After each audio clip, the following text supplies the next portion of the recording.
café com bolinhos de chuva. Se é para reviver alguma coisa, revive esse gosto, porque ele traz minhas manhãs de escola, traz a imagem de minha avó que morava pegada à nossa casa. Ai, traz a lembrança de tanta gente. Toda a mágica do teatro começa no texto. O texto dramático traz a vida para o palco, com todos os seus conflitos e complexidade.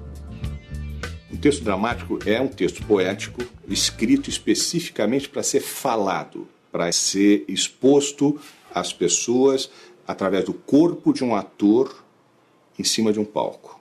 O texto dramático ele se caracteriza fundamentalmente pela ação interior. O que importa no teatro são as ações. Não é o que o personagem fala, é o que o personagem faz. Éramos crianças ainda. Crianças não pensam nas consequências. Para escrever para teatro, eu mergulho dentro do personagem, nas intenções dele, dos sonhos dele, dos desejos dele. Eu, autor, nunca vou ter a experiência de falar diretamente com o meu leitor, com o meu espectador. Sempre vou ter que passar pelo ator. Então, na verdade, eu não estou dizendo aquilo que eu quero que o espectador escute. Eu estou provocando o ator para ele ter uma experiência que eu quero que esse espectador veja. Tentei voltar para a mesa. Você estava no fundo da sala. Tentando voltar para a minha mesa. Eu acho que eu estou pronto para escrever quando eu tenho uma história clara, né? E tenho a imagem do personagem também claro, né? Agora, antes disso, tem todo um trabalho de preparação. Por exemplo, escrever um pequeno enredo e começar a imaginar esse pequeno enredo. Começar a imaginar esse personagem, a imaginar o jeito dele, como é que ele faz, em várias situações, né? E aos poucos eu vou conhecendo melhor esse personagem. Aí já posso começar a colocar esse personagem dentro da história que eu estou querendo contar. Quando o personagem começa a querer agir sozinho, quando ele começa a colaborar comigo, quando de repente ele começa a falar coisas que eu não tinha previsto. Nesse momento é que o personagem está vivo, né? Ele está orgânico. Eu sou Bertin, com todo o prazer me apresento e continuo palavreando com vocês. A personagem só existe a partir do momento em que ela é segura pelo ator, em que o ator toma posse dela. O autor só tem certeza do que está escrito quando ele vê montado, do que quando ele vê no ator. A sua raiva quando é hora de falar, de gritar, de sublinar, anda pela alma, pelo corpo desta zona, leste, norte. Tem alguns elementos básicos que são importantes a gente perceber. Conceito de ação, para que você possa ter movimento nessa peça, e um elemento que acho que é importante, que é a questão do conflito. Então, se a gente for resumir, objetivo, que é aquilo que o personagem quer. Eu queria ser palavra, não de falsa jura. Se o amor é uma doença, eu queria ser a cura. Mas, para poder alcançar o objetivo, ele vai ter um conflito que impeça. Beatriz, seu pai viu você conversando com o sanfoneiro. E, para poder chegar nesse objetivo, ele tem que fazer coisas. Então, são as ações que ele tem que executar para poder chegar no seu objetivo. Andei, corri na noite, mas meu coração corria mais.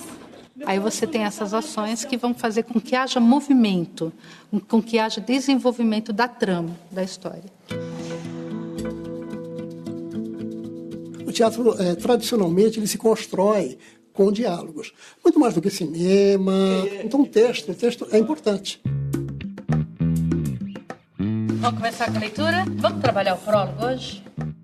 Acorda, fulano! Joga água nele, comadre!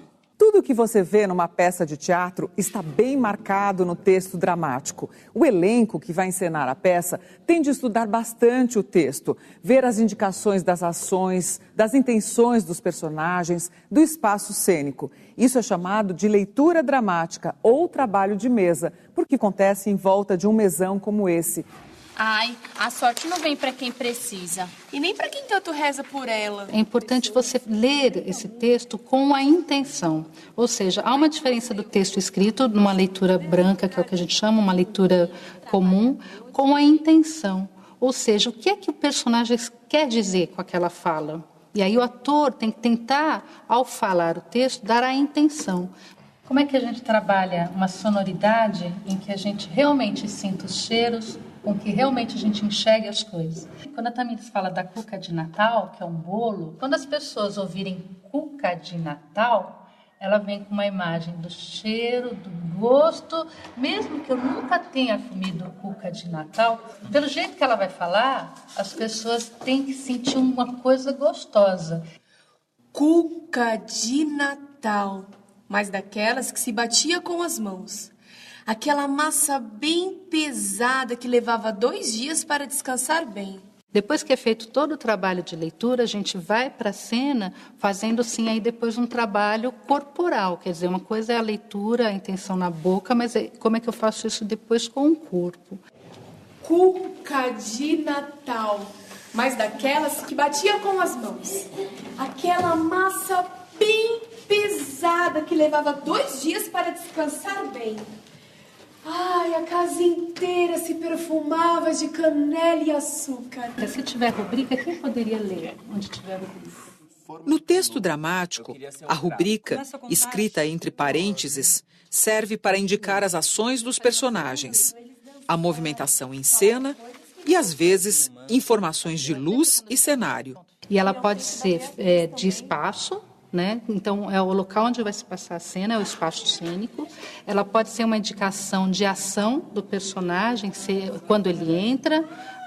Pode ser uma indicação da intenção do personagem. Por exemplo, o Nelson Rodrigues, ele gostava muito, às vezes, de colocar entre parênteses, né? As rubricas geralmente vêm entre parênteses. Ansioso. Então, para o ator já ficar meio antenado que aquilo ele tinha colocar um pouco de ansiedade. Raivoso, entristecido, zangado. Tessa, lê a rubrica? Então, de novo, ó. Ah, senhor, será que isso dá coisa boa, gente? Abranda a expressão e acaba sorrindo. Fora dos costumes mas é bonito de se ver. Samaria volta e põe-se a ouvir. Mas não pense por causa dessa paz que Teodoro é homem pamonho, não.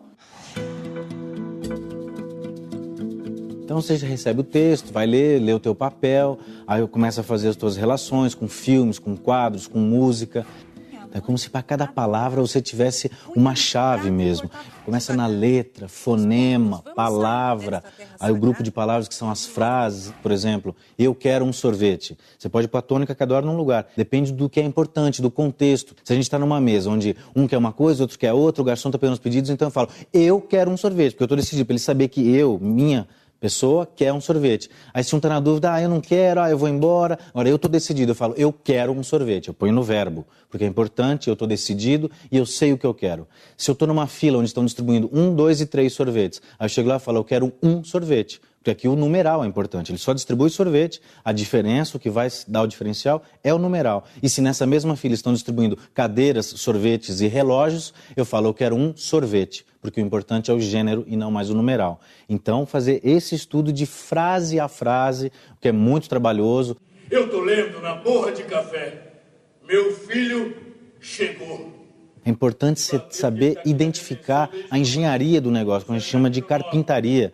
Esse texto é como? É um texto circular, ele acaba onde começou, são 2 plots, 2 histórias paralelas que só se encontram no final. Onde é o meu ponto de virada, né? A peripécia da minha personagem é aqui, então a postura varia, né? A voz varia, e se você está com apoio mental correto, a tua voz muda, você não tem que pensar na voz, ela vem naturalmente.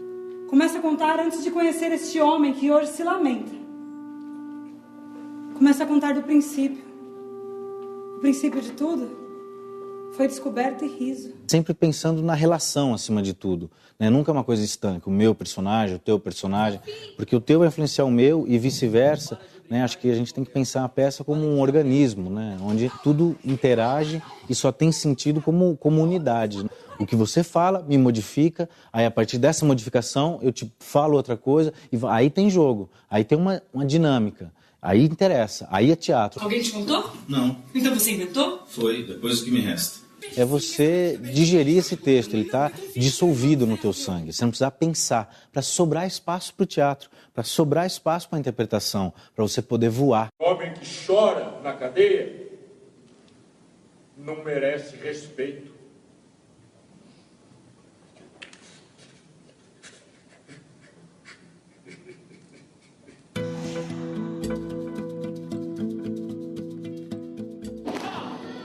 Numa peça de teatro, o texto usa outros elementos para envolver e emocionar o espectador. Adriana, pega esse daqui. Márcia, quando a gente olha para esse cenário, a gente vê que a árvore ela ocupa assim um polo central, ela monopoliza as atenções. Por quê? Porque ela representa a fertilidade, a mulher, a feminilidade, né? Que é contada nas histórias, nessas 3 narrativas da mulher. Fosse hoje, eu jogaria sobre ele o peso da minha paixão e diria não a tudo que não fosse sim. O figurino indica a época em que se passa a história. Também realça a personalidade e os sentimentos dos personagens. Conforme a leitura do texto, nós podemos, analisando psicologicamente cada personagem, vendo o tipo de ambiente que ele vive, o tipo de pessoa que vive ao seu redor. E nisso a gente busca algumas inspirações, tenta buscar algumas imagens, para a gente poder construir o figurino para o espetáculo. Esse daqui é a Beatriz nova e esse seria a Beatriz velha. Então uma coisa um pouco mais escura para trazer essa solidão que ela vive por conta de um amor. E aqui uma coisa mais alegre, um laranja, para mostrar a paixão que ela tinha pelo sanfoneiro novo. Ai, a sorte não vem pra quem precisa. Nem pra quem tanto reza por ela. Mãe, o que tá acontecendo? O que o David fez? A luz dá ênfase ao que está escrito no texto teatral. Abaixa tudo. Isso. A luz, ela também conta a história junto com o texto, junto com os atores, junto com o figurino, junto com o cenário. A lua se escondeu das nuvens. Você pode usar a luz como uma passagem de tempo. Então, por exemplo, você tem uma cena que é durante o dia, você trabalha com o branco, com o âmbar, que é essa luz mais amarelada, que a gente vê que lembra mais uma luz próxima ao sol. Quando vai virar noite na próxima cena, você não precisa falar, agora anoiteceu. Você pode simplesmente colocar um azul no lugar deste âmbar, fazer essa transição, e a plateia já vai entender que agora está à noite.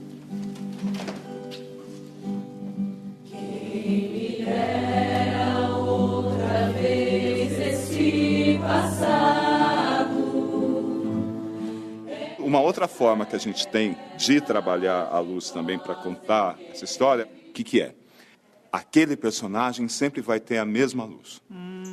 É uma característica. É uma característica daquele personagem. Ou é uma característica daquele lugar, é uma característica daquele tipo de cena. Apertou o gatilho aí, a casa cai. Teatro é a vida representada no palco. Uma experiência capaz de transformar as pessoas.